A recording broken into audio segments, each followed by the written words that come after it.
Coucou les cousins, c'est parti pour une nouvelle aventure. C'était une belle matinée. Le soleil perçait à travers les brumes des hauteurs de Saint-Benoît à La Réunion. En ce samedi, les 6 cousins étaient réunis pour une sortie en famille à Grand Étang, un lieu qu'ils avaient hâte de découvrir. Leurs parents avaient préparé un pique-nique succulent, du tigeac boucanier et un gâteau tisson à la papaye. Bien sûr, Mamie Eliette et Papy Mario étaient de la partie pour profiter du cadre enchanteur. Les cousins, toujours aussi excités à l'idée d'une nouvelle aventure, gambadaient dans l'incroyable espace qu'était le grand étang. Des prairies verdoyantes, un lac immense entouré de montagnes. Les arbres luxuriants et typiques comme le fangean, le tamarindéo ou encore le bois de nèfles peuplaient la vasque et l'air frais donnait à la journée une atmosphère magique. Le grand étang, avec son lac en son centre, entouré par des falaises, faisait penser à un bol. Regardez ce paysage, s'exclama Meili, l'une des aînées, en admirant la vue imprenable sur les montagnes environnantes. C'est trop beau, ajouta Leilani, les yeux brillants. Alors que tout le monde s'installait pour le pique-nique, des cris stridents attirèrent l'attention des cousins.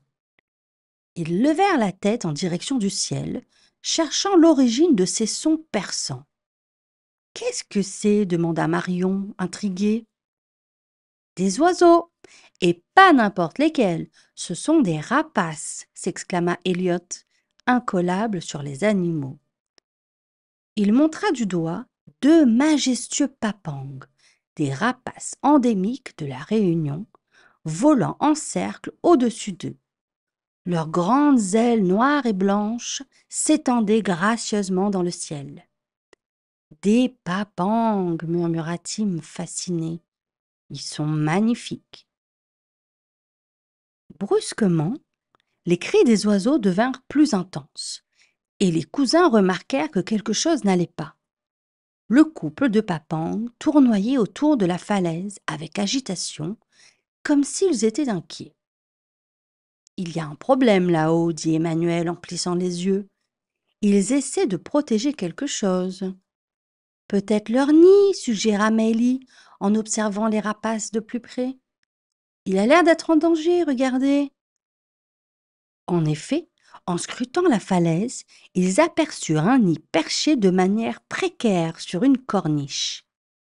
Le sol autour du nid s'effritait lentement, menaçant de faire chuter la demeure des papangs dans le vide. « Oh non, les bébés papangs sont peut-être encore là-dedans !» s'inquiéta Marion, sa petite voix tremblante. « Il faut faire quelque chose !» s'exclama Elliot. Les cousins se précipitèrent vers leurs parents pour leur expliquer la situation. Aussitôt, les parents appelèrent l'Office national des forêts, l'ONF, pour signaler l'urgence. Quelques minutes plus tard, un agent de l'ONF, M. Paulin, arriva sur place. « Alors, vous m'avez signalé un nid en danger ?» demanda-t-il en se présentant. « Oui, oui, là-haut, là-haut !» indiqua Tim en pointant la falaise. « Le nid des papangs risque de tomber à tout moment. » Monsieur Paulin regarda attentivement la situation. Il hocha la tête, l'air grave. « Vous aviez bien raison. Le nid est très instable.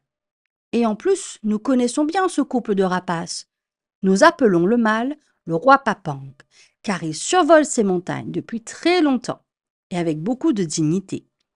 Faut les aider et agir rapidement. » Les cousins, malgré leur jeune âge, étaient déterminés à aider. « Comment pouvons-nous vous aider, monsieur Paulin ?» demanda Emmanuel avec plein d'enthousiasme. L'agent de l'ONF sourit. « Vous êtes courageux, les enfants. Je vais avoir besoin de bras pour sécuriser une corde et m'aider à stabiliser le nid depuis en bas. Nous allons tenter de le renforcer avant qu'il ne soit trop tard. » Les cousins se mirent immédiatement au travail.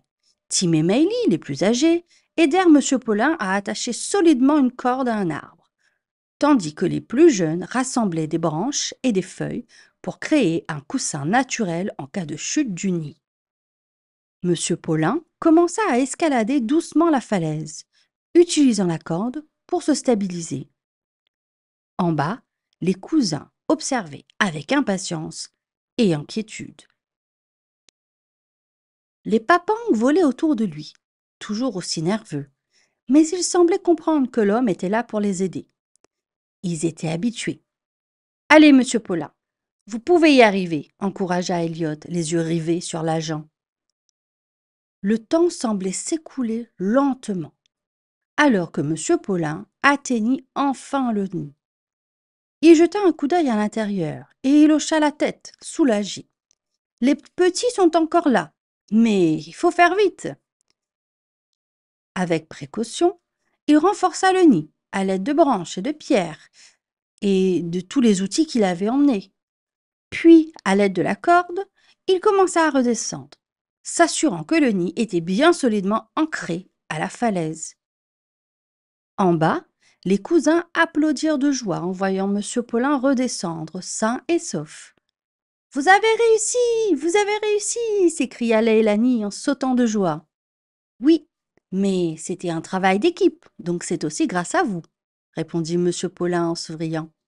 « Vous avez eu l'œil et la réactivité nécessaires pour sauver cette petite famille de papangs. Vous devriez être fiers de vous. » Les cousins, rayonnant de joie, se regardèrent avec fierté. Ils avaient accompli quelque chose d'important, et ensemble en plus. Les papangs, toujours dans le ciel, semblaient calmés.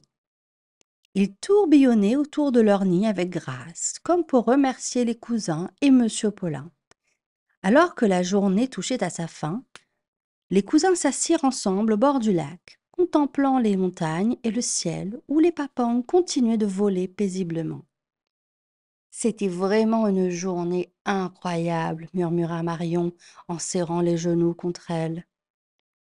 Oh oui, acquiesça Emmanuel. On a vraiment aidé ces oiseaux. Regarde comment ils sont magnifiques.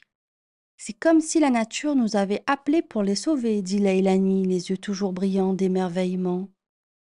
Et on a appris quelque chose en plus, ajouta Meili en souriant. Même les petites actions peuvent faire une grande différence. Tout à fait d'accord, conclut Tim en souriant. Les cousins restèrent là un moment, contemplant la beauté de la nature. Ils savaient qu'ils se rappelleraient toujours de cette aventure à grand étang. Une aventure de courage, d'entraide et de respect pour la nature. C'est la fin. Bisous les cousins!